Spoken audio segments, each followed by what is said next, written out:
Hablemos de mundos.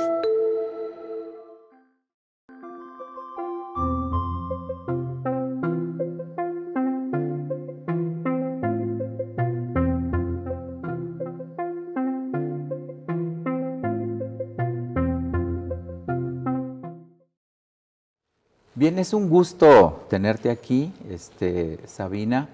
Es la doctora Sabina Lara Cabrera. Ella es de la Facultad de Biología, es profesora investigadora de nuestra Universidad Michoacana de San Nicolás de Hidalgo.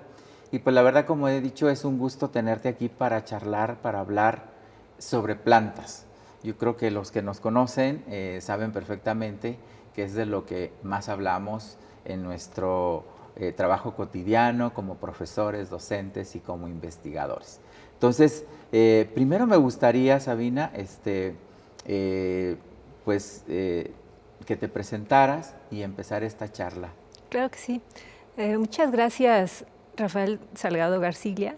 Eres un compañero que aprecio mucho en la universidad y sí, efectivamente, pues ya hemos coincidido varios años en la universidad en el área de botánica, de plantas. Y bueno, pues yo desde siempre me han interesado más las plantas. Yo soy bióloga, estudié la licenciatura en biología en la UNAM y ya luego hice el doctorado en la Universidad de Wisconsin en Madison, en Estados Unidos. Y ya de ahí pues conseguí la plaza acá en la universidad, en la Facultad de Biología. Y pues ya casi cumplo 21 años en la universidad, pues dedicándome a las plantas, ¿no? Las plantas la verdad es que son un universo de cosas y procesos, complejidades, satisfacciones impresionante, ¿no? Es un campo muy bonito, la verdad. Sí, y precisamente en la vida de los biólogos, en la educación de los biólogos, donde realmente hemos tenido intereses en conjunto, yo me he ido por la parte obviamente de biotecnología de plantas, sin embargo, pues debo de tener un conocimiento y aparte ya saben que me encanta hablar de plantas. En el caso, por ejemplo, hablamos de biología, pues podríamos hablar de botánica, ¿no? Pero Exacto. yo creo que podemos ir más allá, ¿no? Los mismos estudiantes, muchos de los que trabajamos con plantas, pues debemos de saber esta importante disciplina de la biología de plantas como la botánica. Pero yo creo que con esta charla podemos ir más allá, ¿no, Sabina? Sabiendo de tu experiencia, del conocimiento que tengo yo sobre las plantas, y me gustaría tomar un tema que quizás no es de lo que más se ha hablado o se habla generalmente, ¿no? Sí hablamos de clasificación, el uso de las plantas, etcétera, pero primero, antes de eso, me gustaría sí que nos dijeras cuál fue tu motivación de adentrarte en este tema de la botánica, pero hacia una investigación más de la historia en la ciencia de las plantas. Sí, pues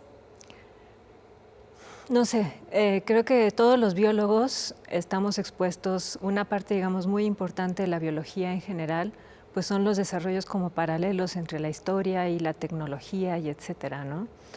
Y en particular en el área de la botánica, pues ahora sí que se encontraron dos mundos, ¿no? Por un lado teníamos el México prehispánico, que sí hacían uso de las plantas, hacían de hecho un uso muy consciente de las plantas, admiraban plantas, tenían muchos jardines botánicos, etcétera. Y a la llegada, digamos, de los españoles, se da este tipo como de mestizaje, no nada más en términos de personas y cultura, evidentemente, sino también en términos de las plantas y del estudio de las plantas, ¿no? A mí esa parte, digamos, de la historia, los procesos evolutivos, siempre me ha interesado. No sé, creo que no todos los biólogos están muy interesados en esas cosas, pero la verdad a mí siempre me ha gustado porque me ayuda, digamos, a entender todos esos procesos que van muy ligados, ¿no? Sí. La historia, digamos, biológica, pero también la historia de los estudios y de cómo hemos ido estudiando los distintos grupos, ¿no? Y precisamente hablando de esta historia en ciencia de las plantas, pues yo creo que México es como, bueno, en México, en Mesoamérica tenemos grandes ejemplos de esto, que realmente se une para lo que ahora utilizamos. Y me refiero desde lo que utilizamos para alimentarnos, de Claro. lo que México dio a conocer el mundo en cuestión de plantas y de alimentos, pero también en cuestión de estudios, de investigaciones, de ciencia. Y me gustaría que nos dijeras desde un inicio qué hacían nuestros antepasados en México antes de la llegada de los españoles y a raíz de la llegada de los españoles, y qué hacemos también actualmente con las Claro. plantas. Es un periodo un poquito largo. Sí, Este, bueno, muchos saben yo creo que todo el mundo sabe, por ejemplo, que el maíz fue domesticado en México, ¿no?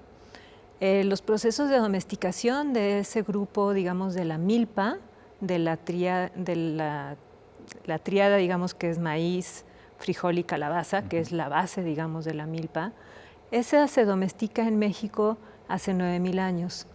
Es curioso porque una, digamos, más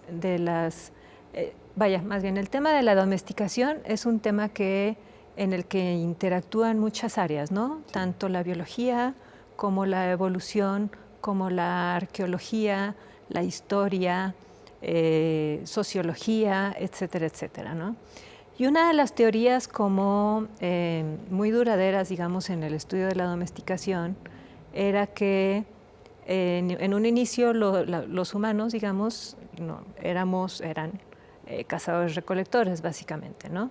No había un sistema establecido ni de habitación ni de cultivo, ¿no? En esa época es cuando se empiezan a domesticar muchos grupos, y México en particular la verdad es que ahora sí que el mundo le debe mucho a México y a esa sabiduría de nuestros antepasados, ¿no? Porque aquí se domesticaron no nada más el maíz, la calabaza, el frijol, sino también el chile, el jitomate, la vainilla, que es una orquídea, el aguacate, la papaya, la piña, el amaranto, la chía, un montón de cosas que, pues la verdad es que la dieta europea pre-colonización de América, pues nada que ver, ¿no? Digo, por ejemplo, en América del Sur se domestica la papa, y ahora sí que qué sería de la comida europea sin papas, ¿no? Algo que es como interesante es que antes se manejaba mucho la idea de que los procesos, digamos, de domesticación habían empezado ya una vez como que se iba estableciendo las sociedades, que se iban haciendo sociedades cada vez más complejas, ¿no? Pero ahora ya, por ejemplo, en Mesoamérica se sabe un poquito más que en realidad fue un proceso, no fue uno antes que el otro, sino que en realidad fue un proceso como más largo y de interacción. Y obviamente una interacción benéfica, ¿no? Entre las personas como un elemento más, no como dominio, el ambiente y los distintos grupos, ¿no? Cuando llegan los españoles, pues ya sabemos que estaba el imperio de la triple alianza, y ellos ya tenían mucho manejo de las plantas, había muchos jardines botánicos, los famosos jardines botánicos de la Náhuac, que no eran como el jardín botánico europeo, que a lo mejor tenemos un poquito más referencia hoy en día, donde básicamente son colecciones, es mostrar una colección de plantas vivas. Sino que en esa época era un poco más, eran como más temáticos, digamos, ¿no? Había jardines botánicos de ornato, con plantas muy bonitas, materiales que traían de áreas muy, muy lejanas, porque ese imperio tuvo una incidencia muy, muy amplia, muy importante. Y había también jardines botánicos que iban más enfocados, digamos, hacia las plantas útiles, sobre todo las plantas medicinales, ¿no?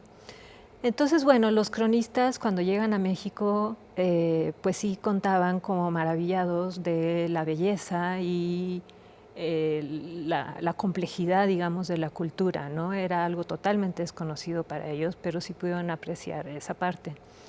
Y curiosamente,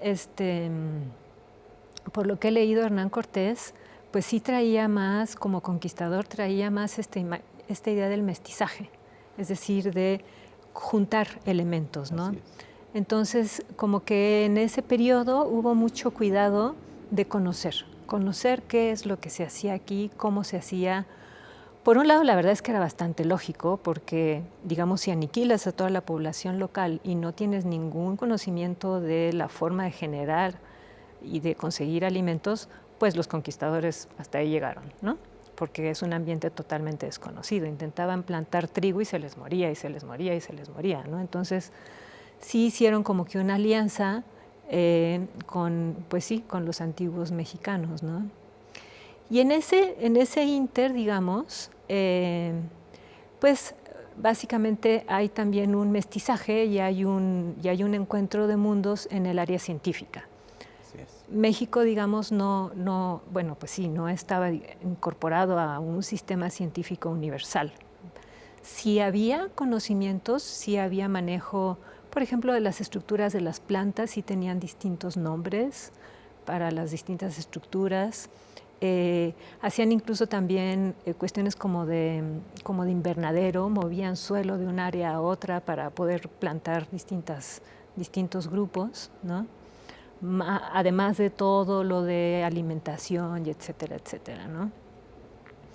Y entonces, bueno, con la llegada de los españoles, pues empiezan a estudiar mucho toda esa parte, y tiempo después, como durante el siglo XVIII, XIX, cuando todavía éramos parte, digamos, de España, envían exploraciones a México, ¿no?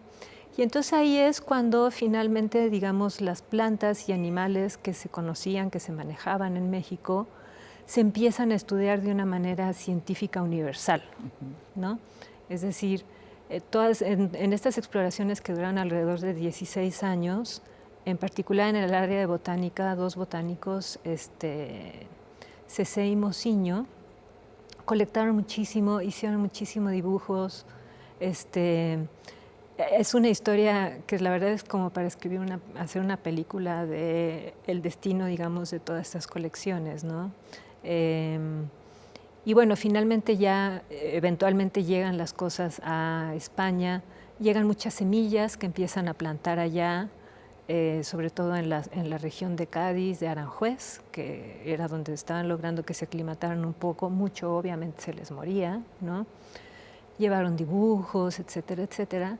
Y entonces se incorpora, digamos, todo México y nuestra diversidad se incorpora a un sistema universal, ¿no? Obviamente en México había resistencia, sobre todo de novohispanos, por miedo, digamos, a perder ese conocimiento que ya se tenía, ¿no? Y sí, la verdad es que sí es una lástima que mucho conocimiento sí se perdió. Pero por otro lado es una bendición, digamos, que la botánica, y bueno, en general todo lo que tenga que ver con biodiversidad, se incorpora a este sistema universal, porque la ciencia finalmente pues tiene que ser universal, ¿no? Y precisamente ahí, ¿no? Esta unión, diría yo así, de culturas, y hablando exclusivamente de botánica, de plantas, pues se van estas plantas, estas especies, ya con un grado de domesticación, como dices tú, ya con un grado de conocimiento de cómo se cultivaban, y bueno, de ahí se dan a conocer, podríamos decir, ya al mundo. Pero también llegan estas otras especies, ¿no? Claro. Ahí siempre hablamos de anécdotas, ¿no? Siempre, en mi caso, lo hablo con compañeros y estudiantes, ¿qué sería de los italianos con la pizza sin jitomate, ¿no? Sí, Sin sí, esa sí, salsa, sí. que realmente es muy importante. Sí. ¿Y qué sería de nosotros sin un taquito? Teníamos la tortilla, pero no teníamos los puercos. Bueno, al menos en gran parte de México, el puerco que conocemos y que comemos, ¿no? Las Exacto. carnitas, ¿no? Y carnitas de aquí de Michoacán. Entonces, este encuentro, si hablamos de plantas, pues el maíz, el frijol, como lo dices tú, las papas que vienen hacia Sudamérica, pero también los cereales que nos llegan de Europa y otras plantas, ¿no? Y esto viene a dar, ¿no? Todo, como dices tú, ya eso es que se me hace interesante la plática contigo, Sabina, de que en todo esto hay conocimiento, ¿no? El conocimiento que se adquiere por parte de los extranjeros, diría yo así, en el caso de los españoles y de los que después dispersan estas plantas por el mundo, de cómo cultivar las plantas que realmente se domestican y se obtienen aquí en México. Y también ese conocimiento que llega a México, no solamente para el cultivo, sino para entender, clasificar plantas, ¿no? Claro. Que realmente acá no conocíamos y que ya se fue a lo largo de la historia, como dices tú, siglo XVIII, siglo XIX, pues ya conocer grandes botánicos a nivel pues en Europa, de cómo clasificar estas plantas y cuál fue la utilidad. Y me gustaría que en eso nos dijeras ahora sí, como más biólogos, más botánicos, ¿para qué ha servido esta clasificación de las plantas? Bueno, te voy a responder, digamos, un poquito al revés. Más que para qué ha servido, es como por qué, digamos. ¿Por qué hacerlo, no? O sea, digamos, por ejemplo, en el área de botánica, pues sabemos que el uso de las plantas y la afinidad, digamos, hacia la naturaleza en general de los humanos, pues es milenaria, es de siempre, ¿no? Y hoy en día todavía mucha gente en comunidades conoce las plantas y hongos, animales que tienen en su entorno, ¿no? Esa es una curiosidad innata, ¿no? Y eso es algo súper bonito y que se sigue estudiando y que se sigue tratando de entender, ¿no? Y de hecho, por ejemplo, de ahí han salido claves para luego empezar a utilizar plantas, ¿no? Un ejemplo que ahorita no sé por qué se me vino a la mente es de Salvia divinorum, que es una especie que es alucinógena, que primero vieron que se usaba en rituales en Oaxaca, en rituales donde pues, se daban ahí sus viajecitos por cuestiones rituales, y ya luego la conocen los botánicos y le dan nombre y la ubican, digamos, dentro de una clasificación universal, ¿no? La ventaja de una clasificación universal es que es una manera de comunicarnos infalible. Exacto. Es decir, si yo hablo de Salvia hispanica, cualquier persona que tenga algo de formación en biología sabe qué es Salvia hispanica y lo puede traducir a la chía, digamos, ¿no? Por ejemplo, un ejemplo que les doy a mis estudiantes en la clase es toronjil. Toronjil es una palabra que se usa como para 5 especies diferentes, muchas de la misma familia, de la familia de las labiadas, pero otras de otras familias, y que se usan, digamos, para tratar, así en la medicina tradicional, se usan para tratar distintos padecimientos, ¿no? Entonces, a veces les hago la broma de imagínense si usamos esta en lugar de esta otra para el susto. Digo, es una cosa bárbara, ¿no? Pero bueno. Pero justo hablando, digamos, de este mestizaje es muy chistoso porque, por ejemplo, plantas que no se conocían aquí están total y absolutamente integradas a nuestra cultura. Así es. El orégano, la menta, la albahaca, hierbabuena, todas esas se usan y si tú vas, por ejemplo, con una curandera, muy probablemente te va a dar alguna de esas y esas son europeas, esas las trajeron ellos, ¿no? Entonces, cuando llegaron, trataron de hacer esa unión, digamos, de los dos mundos y mucho estaba motivado, obviamente, por plantas útiles, ¿no? Tanto en alimentación como en cuestiones de medicina, Medicinales. ¿no? Y es muy interesante porque, por ejemplo, obviamente el concepto, digamos, de domesticación es un concepto bastante más reciente, ¿no? De hecho, el concepto de domesticación es uno que utilizó mucho Darwin para argumentar y para darle forma a la teoría de la evolución y la selección natural. En esa época en Europa había muchos aficionados y generaban razas. Por ejemplo, si tú ves las razas de perros, la gran mayoría las generaron en esa época, en la época de Darwin, ¿no? Darwin trabaja con unas palomas y había clubes de aficionados y también trabaja con algunas plantas y etcétera, ¿no? Y de hecho, pues en sus escritos maneja esta idea de que el estudio, digamos, de los cultivos, de las plantas, de los organismos que han estado en interacción con las personas durante mucho tiempo, le dio, digamos, como que la clave un poquito en términos de la selección.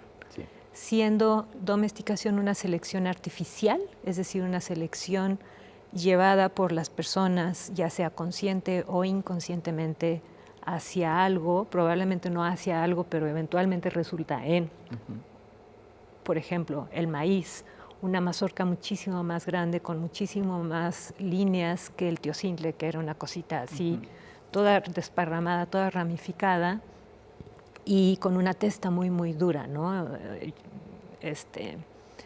Entonces el estudio, digamos, de la domesticación pues es bastante más reciente y como que une esa parte de la distribución de las culturas, porque finalmente es quien hizo esos procesos, y cómo los vemos ahora con nuestros ojos, digamos, de final del siglo XX, del siglo XXI, ¿no? Cómo ese proceso lo podemos estudiar ahora como yéndonos un poquito hacia atrás, por así decir, ¿no? Y fíjate que hablando en esta charla así tan amena sobre este punto de las plantas, que nos ha llevado a algunos conceptos como domesticación, selección natural, selección artificial, y podemos llegar al mejoramiento genético, ¿no?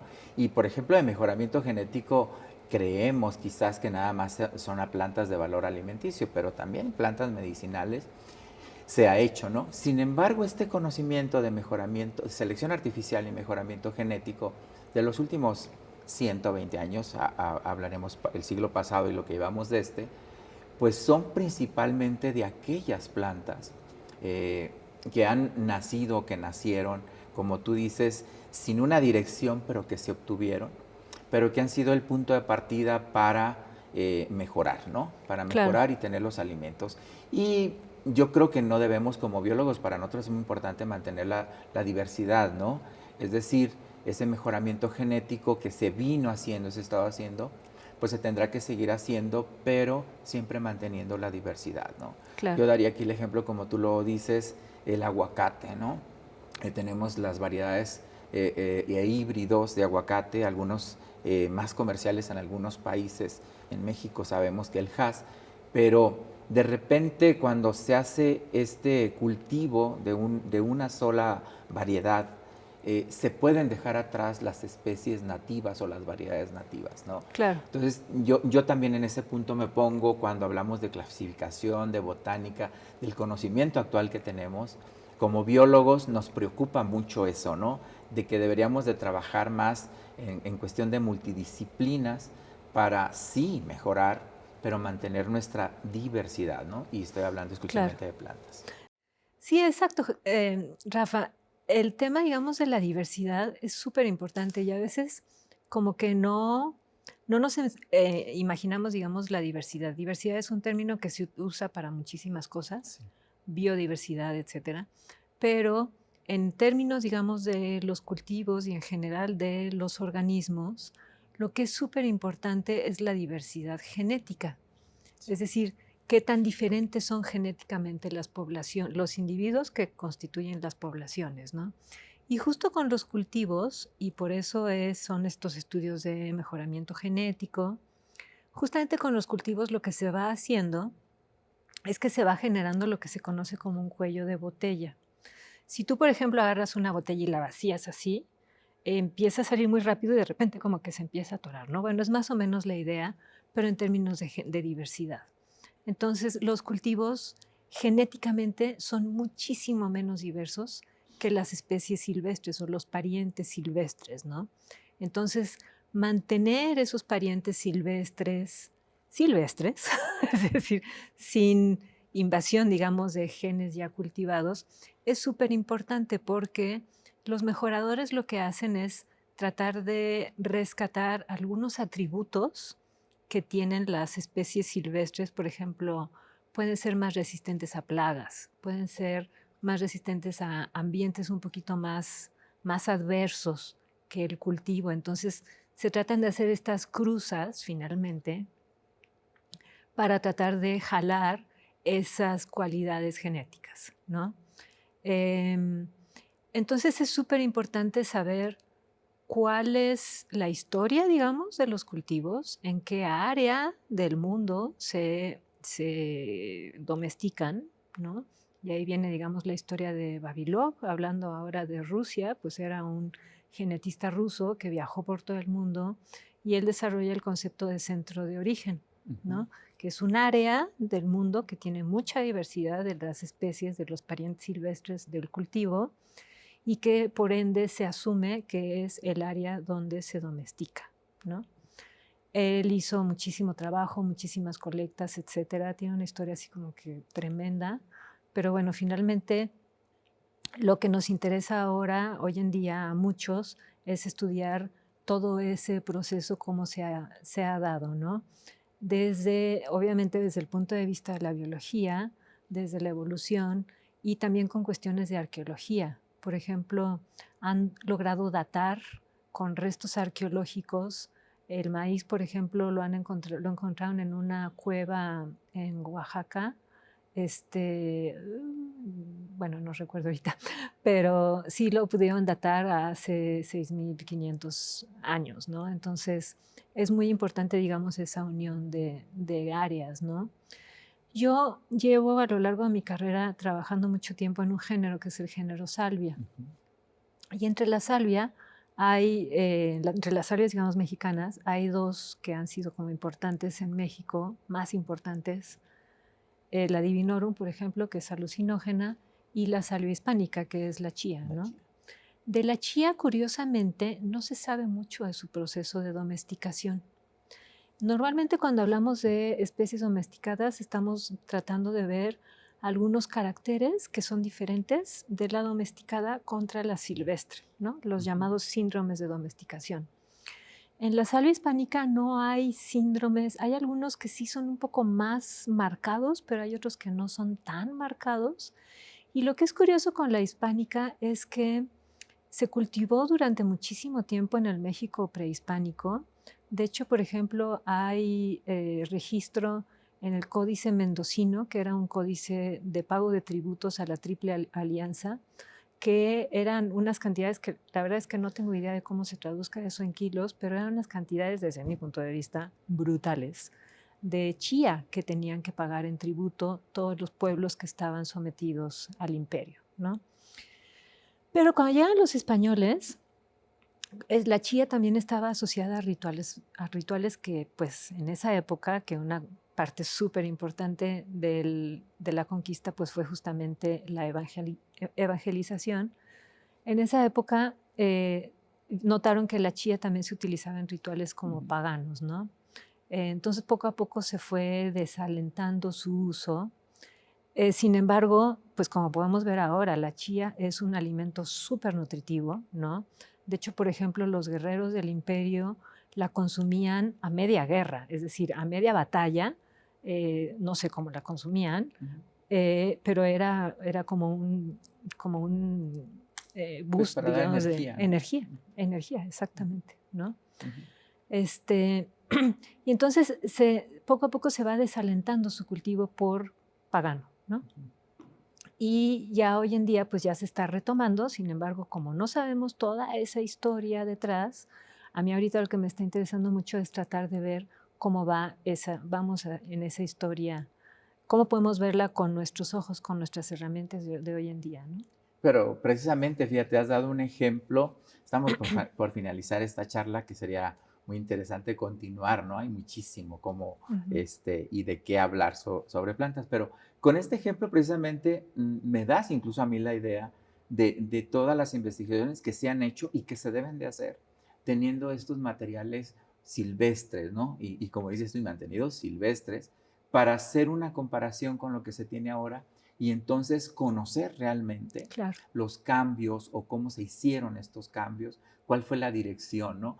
Fíjate que cuando en mi caso doy parte en biotecnología, vemos esto, vemos domesticación, selección, obviamente al principio del curso, de los cursos, porque precisamente tenemos que hacerlo para entender el mejoramiento actual, ¿no? Claro. Entonces, se habla de precisamente de mantener, sí, como decíamos, estos materiales silvestres para la cuestión de diversidad genética.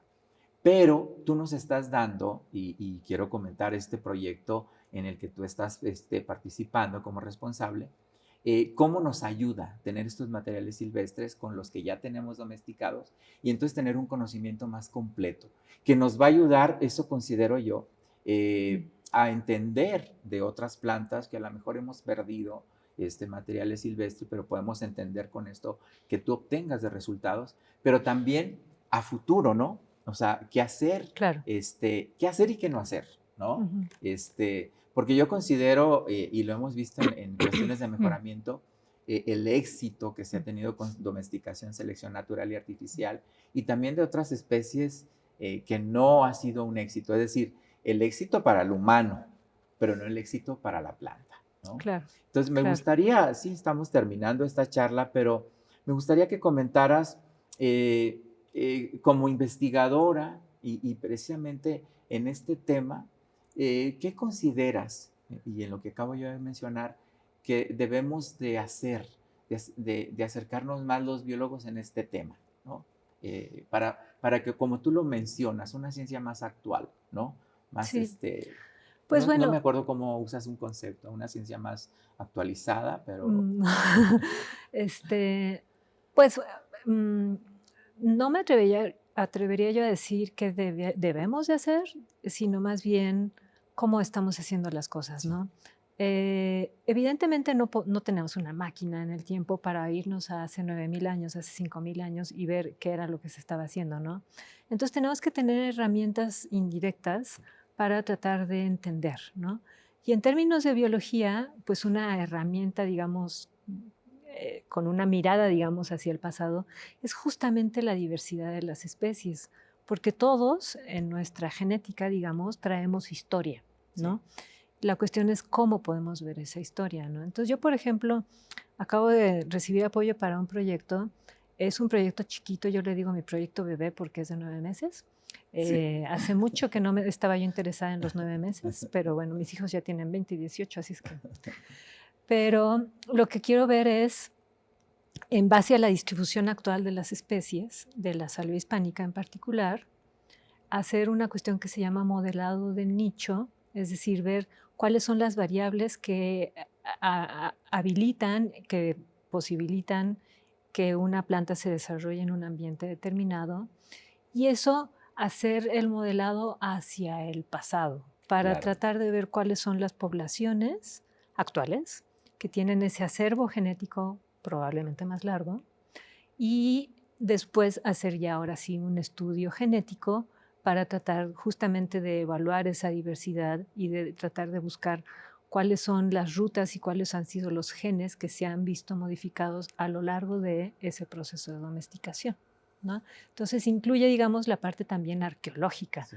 de evidencias humanas en el pasado, ¿no? Pues con eso respondes, ¿no? Ujú. Cuando yo digo lo que se debe hacer es, obviamente siempre hay muchas vertientes en estas disciplinas, pero esto que tú propones en este proyecto Ujú. es parte, ¿no? De lo que pues se tiene que hacer con la idea de tener esta respuesta, de unir la historia de esa planta con lo que tenemos en la actualidad.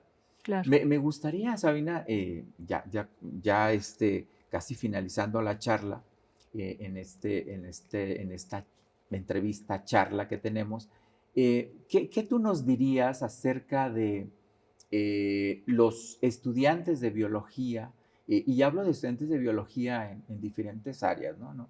Incluso a nivel de posgrado. eh, ¿Qué deberían o a dónde deberían de orientar si quieren, o sea, los que quieren saber acerca de jardines botánicos, la historia de la planta, el uso de plantas medicinales, en alimentos también? Y te lo pregunto porque pues, podemos contestar y hablar los dos, porque yo tengo siempre grupos de estudiantes, que no son muchos en la Facultad de Biología, Ujú. pero que nos llegan a nuestras materias y que están interesados en esto. Y incluso hace poco tuve así tengo un estudiante que le interesa mucho porque pregunta siempre eso, ¿no? En mis clases. Sí, el maíz, sabemos mucho del maíz. ¿Qué es lo que a mí me define? Me decía el estudiante. ¿Cuál es la seguridad que Sitio Simple es el antecesor del maíz, ¿no? Ujú. Y yo precisamente le contestaba algo que tú comentabas. No es que es así tan fácil, no es en una línea, ¿no? Ujú. Tenemos en Teocintle y hacemos el mejoramiento y vamos obteniendo los maíces, ¿no? Así en plural. No, esto tuvo que ser quizás sin una dirección, quizás fortuita, pero siempre con un conocimiento, ¿verdad? Entonces, yo me preguntaba el mismo estudiante, ¿hacia dónde debo dirigir mis estudios? ¿No? Te lo pregunto en la actualidad. Ujú. Tú hiciste una licenciatura y un posgrado. ¿A dónde podemos dirigir a estos estudiantes que puedan estudiar posgrados que lleven a esta línea de investigación? Em, pues vaya, digamos, en términos institucionales, pues hay varias, ¿no? Algo que siempre me ha gustado mucho a mí de la biología en general, y bueno, ya en particular, digamos, con estos temas de domesticación, es que son áreas muy que no tienen límites. Me refiero, uno puede investigar, ahora sí que por donde sea, ¿no? Puede uno investigar, incluir evidencias de historia, de arqueología, de genética dura, de usos tradicionales de las plantas, Ujú. etcétera, ¿no? Entonces, la verdad para mí el lugar ideal sería alguno que les permitiera y que les pusiera a su disposición toda esta serie de herramientas que ellos, dependiendo, digamos, de la pregunta que se vayan planteando, puedan ir recurriendo para tratar de responder su pregunta, ¿no? Ujú. A lo mejor si quieren enfocar más a la parte genética Sí. del Teosinte branch 1 del maíz, bueno, ese es un aspecto, ¿no? Pero si quieren conocer cómo se fue modificando, cómo fue cambiando, digamos, la clasificación a lo largo de todos estos años, el Teosinte efectivamente originalmente no se relacionaba en el saber, digamos, en las colecciones con el maíz, lo veían Claro. como una cosa así totalmente diferente, ¿no? Y bueno, y como dices, no es una ruta definida, sino que son procesos, y son procesos complejos, Muy porque son complejos. muchas variables. Ujú. Es la variable biológica, la variable de la genética, la variable del ambiente y la variable nuestra, que Exacto. nosotros también incluimos, ¿no? Por eso es súper importante en los programas de mejoramiento tratar como de prever en el sentido de no quedarnos con que, ya tenemos una variedad súper perfecta, ¿no? Pues no, porque ¿qué crees? Estás en un ambiente y el Exacto. ambiente cambia y sigue habiendo selección natural todo el tiempo. Entonces, no es una cosa así como de una meta, digamos, ¿no? Sino que es un campo que se tiene que estar enriqueciendo por distintas fuentes, distintas evidencias todo el tiempo. Es una ciencia finalmente, es una ciencia que va creciendo a lo largo de la historia y se van revisando cosas y así cada vez se van obteniendo respuestas más robustas, ¿no? Pues en este conocimiento de las plantas que hemos estado platicando, charlando ahora, Sabina, por tu parte, esta especialidad que tienes más hacia la botánica, en mi caso hacia la biotecnología, yo lo veo esos dos mundos, pero que también, o sea, y esto lo digo para todos los biólogos u otros profesionistas que les interesan las plantas, que pueden tomar, por ejemplo, sí una línea de biotecnología, pero también con conocimientos muy amplios en botánica. Claro. Y algunos que tienen biólogos de especialidad en botánica que les pueda interesar también la biotecnología en el sentido de mejoramiento, ¿no?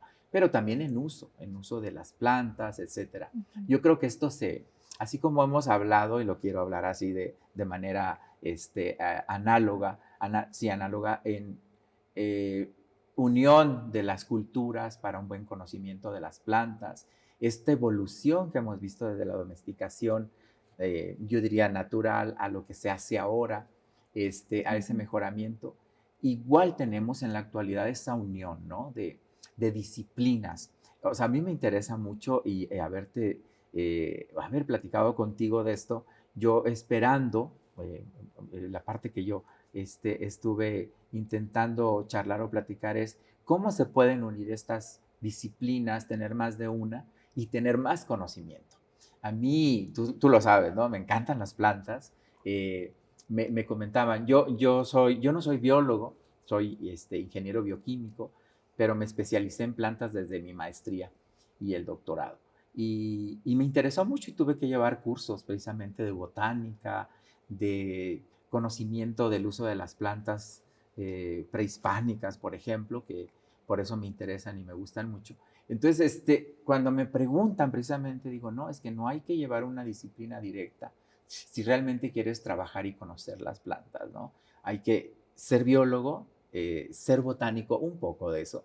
Y en mi caso, es importante para la biotecnología.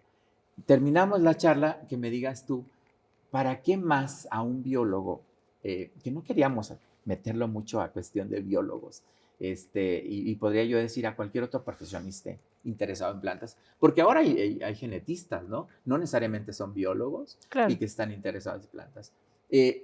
Terminaríamos diciendo, o qué terminarías diciendo tú, Sabina, a todos estos interesados o grupos de investigaciones actuales en esta línea que hemos hablado?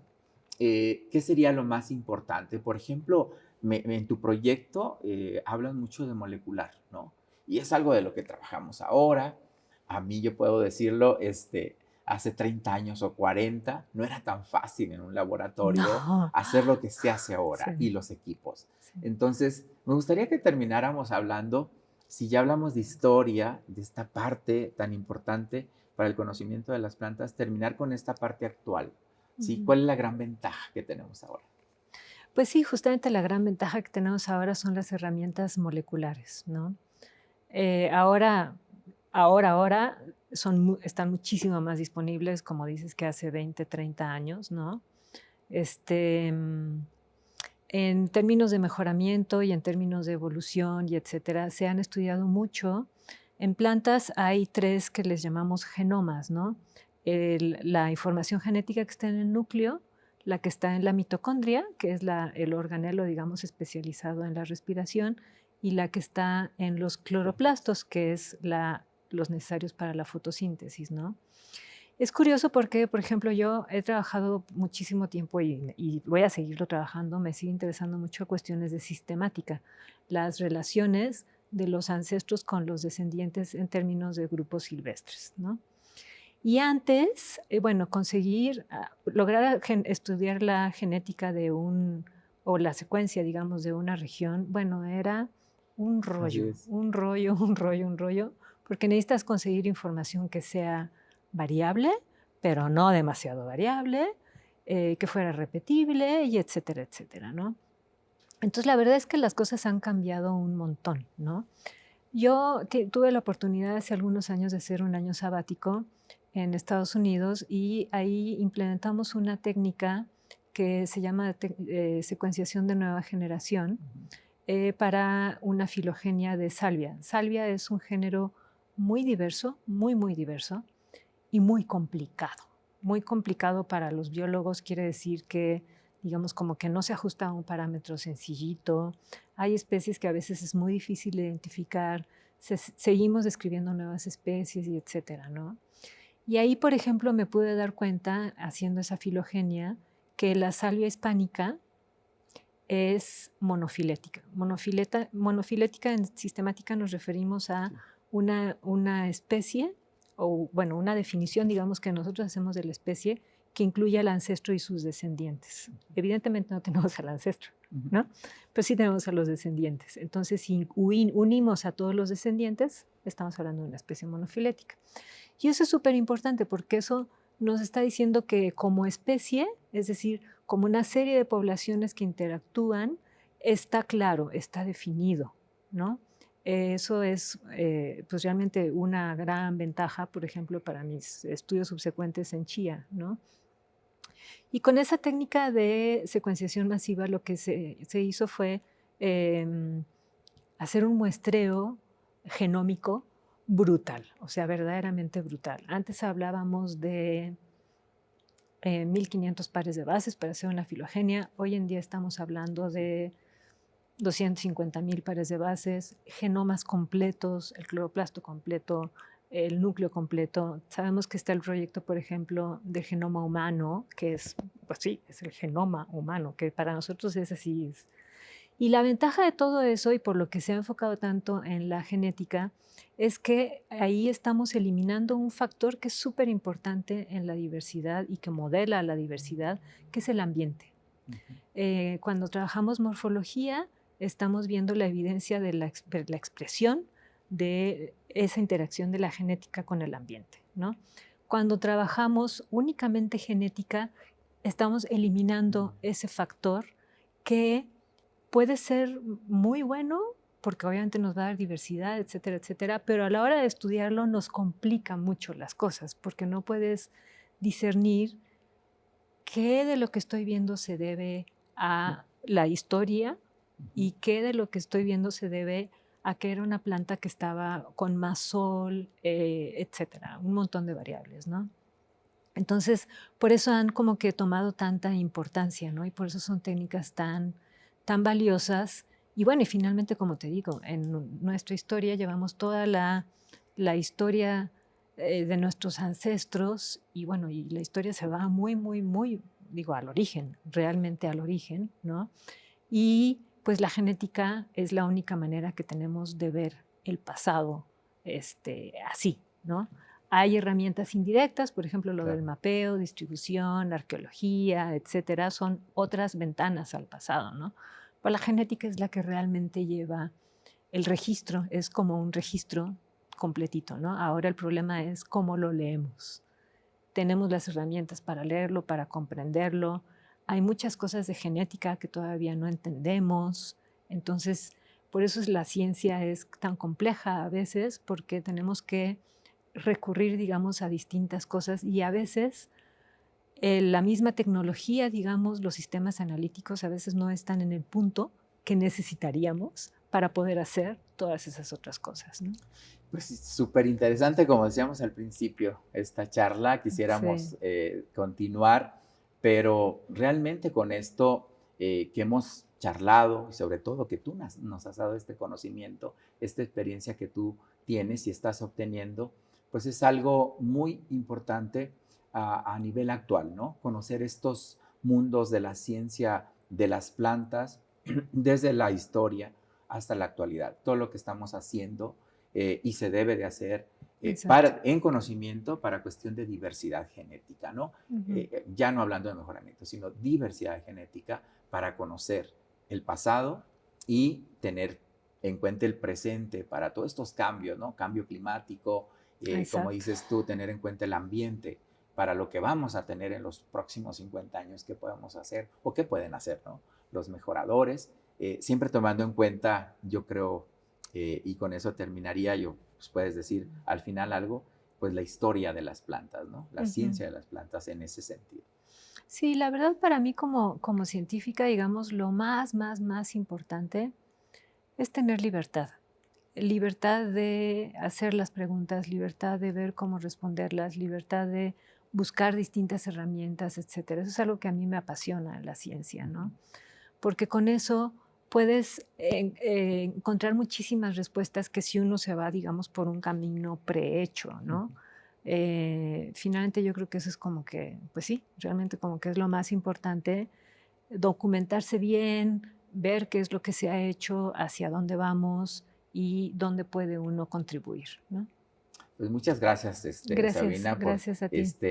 yo creo que pues tener esta charla entre nosotros, que nos interesan y nos gusta mucho, Ujú. pues así en general, la ciencia de las plantas. Sí, muchas gracias, Rafa. La verdad es que fue una charla muy amena. Muchas gracias por participar también a ti. Me has ayudado mucho. Muchas Gracias. gracias. Hablemos de mundos.